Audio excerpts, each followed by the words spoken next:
For joining us. Well, when the weather warms up, we think about getting on the water or fishing. And you might want to hear this story if you're into either one. Our Department of Natural Resources is saying it has captured the largest number of carp at one time this far upstream of the Mississippi.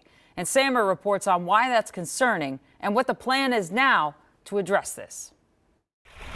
They've been in the Mississippi River for over 50 years, and they've been making their way up to Minnesota. This week, the DNR pulled 30 invasive carp out of the Mississippi River near Winona in an area called Pool 6. Obviously, we're concerned. But that's a record. Grace Lopnow, the Minnesota DNR's invasive fish coordinator, says we don't want to break. They eat plankton, and they can disrupt the food web from that very base level of plankton.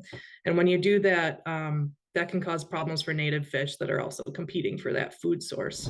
Not to mention their size and ability to jump, which can hurt boaters. Environmental advocates say this catch should also catch the attention of lawmakers. Oh, it's time.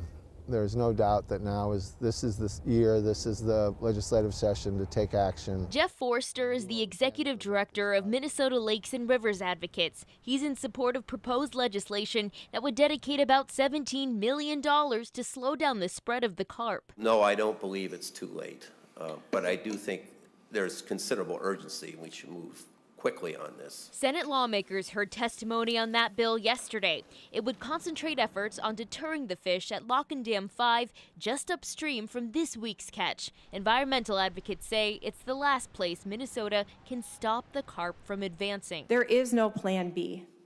And should we abdicate this opportunity, we'll spend far more to remove fish later with less success and higher collateral damage, and that removal will be an ongoing annual cost that we'd have to find a way to pay even in leaner times. This is the event that justifies the warnings that we've been sharing around the state for over a decade. The DNR says it's difficult to say what the catch of the week means because Minnesota still has a low-density population. They say their goal is to keep it that way. Sammy Solina, KARE 11 News. Our Department of Natural Resources also said they regularly tag and track fish and have multi-agency netting events where they use sound and electricity to push fish into an area to catch them. Now we're going to move